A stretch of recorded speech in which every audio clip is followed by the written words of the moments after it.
Hi friends, I am Sunit Sangai from Rainbis investment. और आज हम डिस्कस करेंगे जितने भी हमारे ओपन क्वेश्चन हैं उनमें से कुछ के क्वेश्चंस मैंने आज लेके आया हूं जो हमें कमेंट सेक्शन में मिले थे। और ये जितने भी Q&A वाले क्वेश्चंस हैं आने वाले टाइम में मैं रेगुलरली एवरी मंथ एटलीस्ट एक वीडियो जरूर बनाऊंगा जिसमें जितने भी व्यूअर्स के क्वेश्चंस रहेंगे कमेंट सेक्शन में उनको मैं पिकअप करूंगा, आंसर करूंगा। तो आपके कोई भी क्वेश्चंस है, कंसर्न्स है, कमेंट सेक्शन में जरूर बताइएगा ताकि मैं वो अगले वीडियो में उसे कवर कर पाऊँ। तो रिसेंटली मैंने एक वीडियो बनाया था बैलेंस फंड के ऊपर और रिटायरमेंट के लिए मैंने दिखाया था किस तरीके से एक बैलेंस फंड बहुत ही अच्छा प्रोडक्ट है, अच्छा फंड माना जा सकता है। तो उसमें निखिल संके का क्वेश्चन था कि एसबीआई बैलेंस फंड और एसबीआई हाइब्रिड फंड कैसा है। तो इसमें सबसे पहले अगर एसबीआई बैलेंस फंड की बात करें तो ये रिसेंटली लॉन्च हुआ था, तो इसका बहुत ज़्यादा डेटा नहीं है, तो विदाउट डेटा हमें बहुत ज़्यादा कमेंट करना नहीं चाहिए। लेकिन एज अ फंड हाउस अगर हम देखें तो एसबीआई के जितने भी फंड्स हैं वो एटलीस्ट एवरेज या अबव एवरेज के फंड्स रहे हैं, तो उस हिसाब से हम मान सकते हैं कि ये अच्छे फंड में होना चाहिए। लेकिन फिलहाल के लिए हमारे पास इनफ डेटा नहीं है। तो करेंट डेटा के हिसाब से अगर मैं बात करूँ तो ICICI balance fund is one of the best fund मुझे लगता है। और वहीं अगर मैं एसबीआई हाइब्रिड फंड की बात करूं तो अगर रोलिंग रिटर्न्स के हिसाब से अगर हम देखें तो मोस्ट ऑफ द टाइम्स इसने अपने कैटेगरी एवरेज से बेटर रिटर्न्स लाए हैं। और वहीं अगर हम मीडियन रिटर्न्स भी देखें तो लगभग 13% के रिटर्न्स है, जो मेरे हिसाब से हाइब्रिड फंड के हिसाब से काफी अच्छे रिटर्न्स होते हैं। तो overall SBI hybrid fund definitely एक इंटरेस्टिंग फंड है अगर आपको बैलेंस फंड या mix of debt and equity जैसा फंड चाहिए, स्पेशली रिटायरमेंट के पर्सपेक्टिव से हो या इन जनरल अगर आप एक डेट प्लस इक्विटी का कॉम्बिनेशन लेना चाहते हो तो ये एक अच्छा फंड है।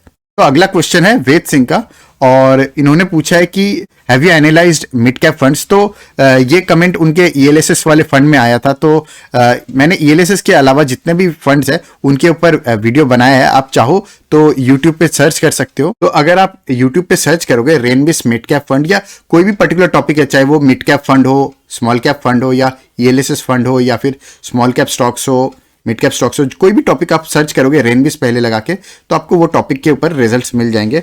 यहाँ पे अगर मैं आपको दिखाऊं तो ये अगर आप रेनबिस मिड कैप फंड के हिसाब से सर्च करोगे तो यहाँ पे आपको दो वीडियोस मिल जाएंगे। पहला वीडियो जो है ये मैंने ऑलमोस्ट 1 ईयर पहले बनाया था और रिसेंटली मैंने एक और वीडियो बनाया था axis mid cap, PGM mid cap और इन्वेस्को मिड कैप, ये तीनों का कंपेरिजन भी किया था। तो इस तरीके से जितने भी टॉपिक्स आप इसमें पहले रेनबिस लगा के सर्च कर सकते हो। अगला क्वेश्चन है निखिल संके का, please create a video on आवास फाइनेंशियल्स। तो आवास फाइनेंशियल्स के ऊपर करंटली मैं वीडियो बना भी रहा हूँ और ये 1-2 दिन में लॉन्च भी हो जाएगा। और इनका अगला क्वेश्चन है what's your view on home First finance. तो होम फर्स्ट फाइनेंस की बात करें तो आप आरओई और आरओसी देखो ऑलमोस्ट 9% के आसपास है और वहीं सेल्स ग्रोथ देखे तो अमेजिंग है, 50% के आसपास की सेल्स ग्रोथ है। और वहीं प्रॉफिट की बात करें तो ऑलमोस्ट 60 to 70% की सेल्स प्रॉफिट ग्रोथ है।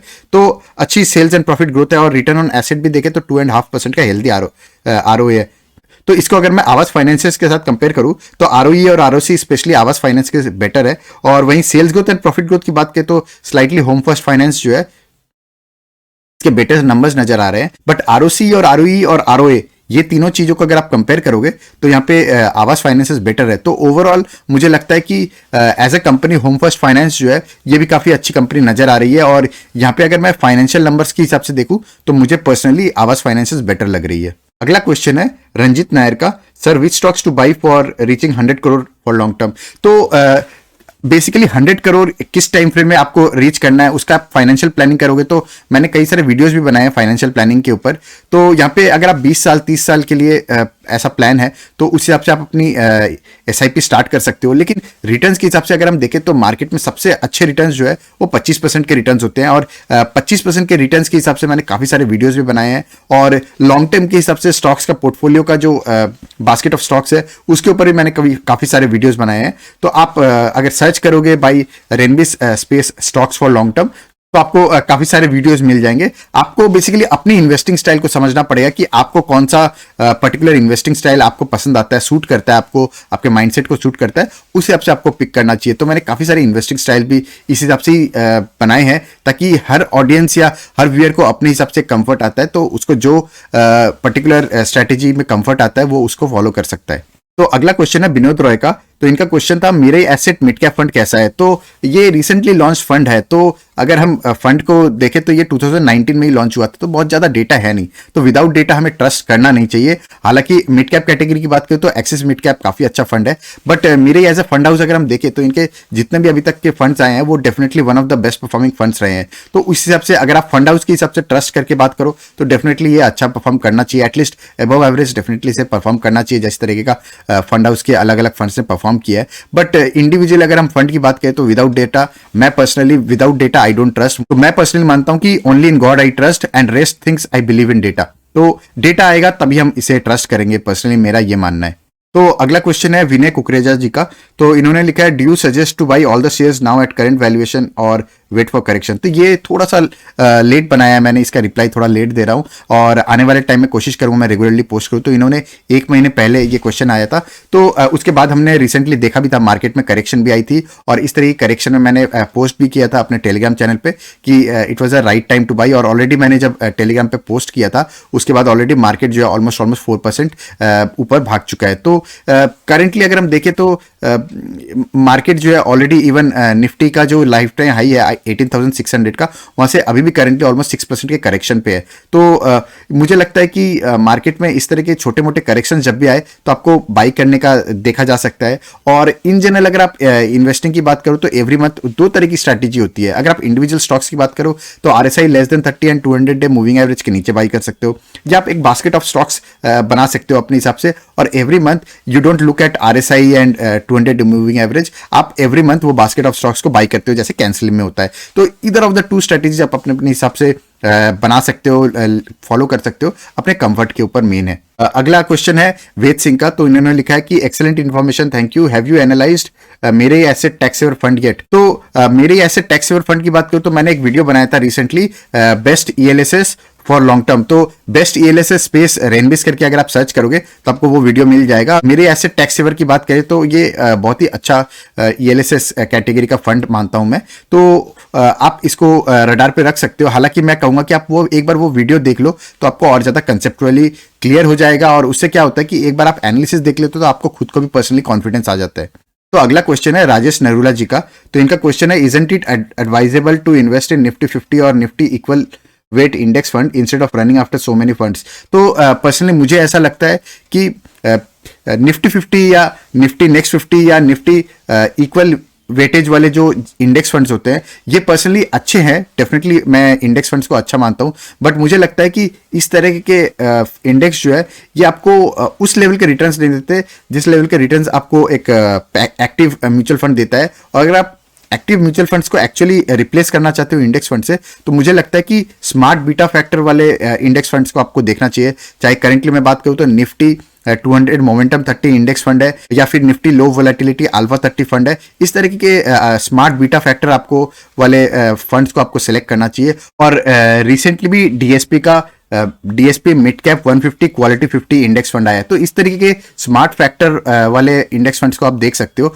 उनको अगर आप रिप्लेस करना चाहो एक्टिव फंड से तो डेफिनेटली आयल से। और अगर आप नो नथिंग इन्वेस्टर हो और आप एक्चुअली एक्टिव इन्वेस्टिंग से आपको कोई लेना देना नहीं है, आपको एक इंडेक्स फंड लेना है, तो निफ्टी 50 या निफ्टी नेक्स्ट 50 या इसका कॉम्बिनेशन ये definitely I think is a good index fund. But आपको ये समझना पड़ेगा कि आपके रिटर्न्स थोड़े से कम आएंगे इनमें। तो अगला कमेंट है उमेश जी का। मैंने एक LIC के ऊपर वीडियो बनाया था, वहां पे कमेंट किया है। तो इन्होंने कमेंट किया है, what's your view about short term and long term investment in LIC once it is listed. तो LIC का एज अ बिजनेस मैं देखूं तो LIC कंपनी के लिए वो बिजनेस अच्छा है। एज अ इन्वेस्टर अगर मुझे LIC की पॉलिसी लेने पड़े तो मेरे लिए बहुत अच्छा डील है नहीं, पर्सनली मुझे लगता है। तो उस हिसाब से अगर मैं देखूं तो LIC क्या once it is listed definitely इसका शॉर्ट टर्म में मार्केट में एक बज रहेगा, तो शॉर्ट टर्म में ये बहुत ही अच्छा बेट हो सकता है। बट लॉन्ग टर्म इन्वेस्टिंग के हिसाब से मुझे लगता है कि LIC जो है बहुत अच्छा बेट होगा नहीं as a long term investing. In general लोगों को अवेयरनेस बहुत ज्यादा हो रही है LIC पॉलिसी के बारे में, और अगर आप LIC का मार्केट शेयर भी देखोगे कंटिन्यूसली डिक्रीज हो रहा है। तो उस हिसाब से आप देखोगे जैसे जैसे मार्केट शेयर डिक्रीज होता जाएगा तो वहां पे वैल्यूएशंस जो इनिशियली स्ट्रेच हो चुकी रहेगी वो धीरे धीरे कंसोलिडेशन आने लगेगा, और उसके बाद जो है PE रेशियो रीरेट होने लगेगा। पर्सनली मुझे ऐसा लगता है। तो अगला क्वेश्चन है धर्मेंद्र जी का। उनका क्वेश्चन है कि which is a better parameter to accumulate 200-day moving average or RSI below 50? I think he meant RSI below 30 as it is very tough to see such a dip once in every 2-3 years. तो यहाँ पे एक और चीज मैं बता दूं कि जब भी हम RSI लेस देन 30 एंड 200-डे मूविंग एवरेज के नीचे की बात करते हैं तो यहाँ पे आपको हमेशा आप जो पसंद करते हो स्टॉक वो आपको ऐसे वैल्यूएशन पे या इस तरीके के अपॉर्चुनिटी में मिलेगा हमेशा जरूरी नहीं है। तो इसलिए आपको मैंने लार्ज कैप में ऑलमोस्ट 30 स्टॉक्स, मिड कैप में ऑलमोस्ट 20 स्टॉक्स और स्मॉल कैप में ऑलमोस्ट 20 स्टॉक्स, इस तरीके ऑलमोस्ट 70 स्टॉक्स का बास्केट बना के दिया है। तो उन 70 स्टॉक्स में से आपको कुछ ना कुछ अपॉर्चुनिटी जरूर मिलेगी। तो वैसी अपॉर्चुनिटीज को आपको लेके बाई करना चाहिए अगर आप 200-डे moving average and RSI less than 30 पे बाई करना चाहते हो। बट अगर आप आपका खुद का एक पर्सनल बास्केट बनाते हो 30 स्टॉक्स का और उसी में आप इन्वेस्ट करने के लिए सोच रहे हो तो आई वुड से कि फिर आप उस बास्केट में इन्वेस्ट करो। फिर आप इस तरीके के टेक्निकल पैरामीटर्स को मत देखो क्योंकि इस तरह के टेक्निकल पैरामीटर्स आपको हमेशा पर्टिकुलरली कोई स्टॉक के लिए आपको हमेशा मिलेगा जरूरी नहीं है। बट अगर आप in between RSI less than 30 and 200-डे मूविंग एवरेज के बीच में बोलोगे तो 200-डे मूविंग एवरेज के नीचे बाई करना वो ज्यादा जरूरी है क्योंकि RSI जो है वो बहुत ही शॉर्ट टर्म ड्यूरेशन का आपको वोलेटिलिटी बताता है, वो लॉन्ग टर्म का नहीं बताता है। बट कि 200 मूविंग एवरेज जो है वो आपको थोड़ा सा मीडियम टर्म बता देता है। तो इसलिए 200-डे moving average is more important than RSI less than 30। तो अगला क्वेश्चन है क्वांट ELSS फंड के लिए। तो क्वांट के जितने भी फंड्स हैं ये बेसिकली क्वांटिटेटिव मेथड यूज करके इन्होंने अपनी स्ट्रैटेजी बनाई है। तो इसमें इन लोगों ने बहुत ज्यादा डेटा रिवील किया नहीं है किस तरीके की इनकी मेथडोलॉजी है। और करंटली अगर मैं बात करूं तो ये जितने भी फंड्स हैं ये 2 से 3 साल पुराने हैं। तो इसलिए मैं पर्सनली इनको 2-3 साल और वेट करूंगा किस तरीके के इसके फंड के परफॉर्मेंस रहे हैं ओवर 5 years ऑफ पीरियड, वो देखूंगा और उसके बाद ही इन्वेस्ट करने का सोचूंगा। और करंटली अगर मैं ELSS की बात करूं तो ELSS में मेरे ऐसे टैक्स सेवर फंड बहुत ही उम्दा फंड है और पर्सनली मुझे बहुत ज्यादा गैप लग नहीं रहा है इवन क्वांट के साथ कंपेयर करता हूं तो क्वांट टैक्स सेवर फंड मैं थोड़ा सा वेट करूंगा, 2-3 साल और वेट करूंगा। इनफ डेटा आ जाएगा फिर मैं देखूंगा, एनालाइज करूंगा और फिर डिसाइड करूंगा कि इसमें वाकई में ये फंड अच्छा है या नहीं है। तो वेद सिंह का अगला क्वेश्चन है how about the safety of PMS funds, are they safe as mutual funds and are they regulated by SEBI? तो PMS रेगुलेटेड बाय सेबी भी है एंड डेफिनेटली सेफ भी है। बट PMS के ऊपर मैंने जो वीडियो बनाया था उसमें मैंने लिखा भी था कि जितने भी PMS है वो अपनी फीस जब डिडक्ट कर लेते हैं तो वो म्यूचुअल फंड्स को बीट नहीं कर पाते, या तो वो सिमिलर परफॉर्म करते हैं या उससे कम रिटर्न्स देते हैं। तो इसलिए मुझे पर्सनली PMS बहुत अच्छे प्रोडक्ट्स लगते नहीं है। तो पर्सनली मुझे लगता है कि PMS जो है ये इन्वेस्टर्स के बेनिफिट के लिए नहीं बनाया गया है। ये PMS जितना भी है ये फंड मैनेजर्स को ज्यादा फीस एब्जॉर्व कर पाए कस्टमर से उसके लिए बनाए गए हैं। तो पर्सनली मुझे because of the high fees PMS के प्रोडक्ट्स पसंद नहीं आते। तो अगला क्वेश्चन है नवीन जी का। तो इन्होंने लिखा है please make a video for long term portfolio of stocks and mutual funds. तो पोर्टफोलियो के लिए पर्सनली मैं स्टॉक्स का एक बास्केट अलग अलग स्ट्रैटेजी अलग अलग थीम के हिसाब से जरूर बनाता हूं।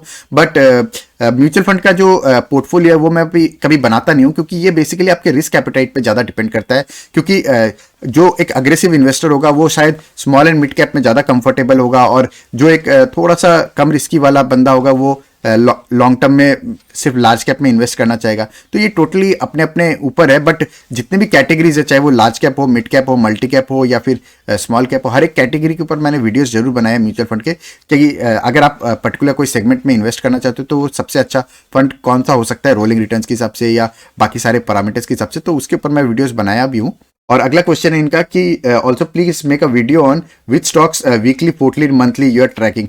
तो इसके ऊपर बेसिकली वीकली मंथली जो है ये बेसिकली थोड़ा शॉर्ट टर्म हो जाता है और इतने शॉर्ट टर्म पे पर्सनली मैं स्टॉक्स बाई एंड सेल करता नहीं हूँ।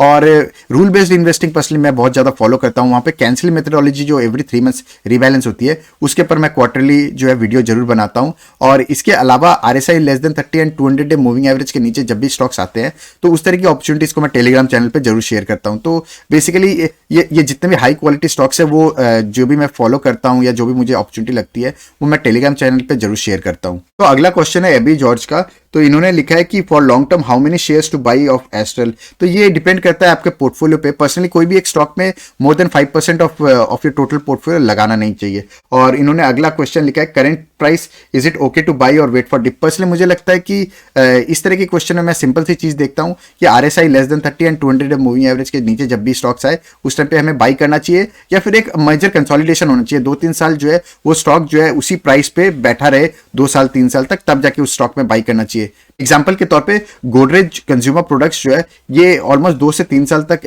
एक ही प्राइस पे बैठा हुआ था। तब मैंने आई थिंक समवेयर अराउंड फरवरी और मार्च इसके ऊपर मैंने वीडियो बनाया था इस साल, और करेंटली अगर मैं बात करूँ तो ऑलमोस्ट 40 to 50% रनअप दे चुका है वहां से। तो इस तरीके के कंसोलिडेशन के बाद आप बाई कर सकते हो। और वहीं अगला क्वेश्चन है इनका कि हाउ इज प्रिंस पाइप।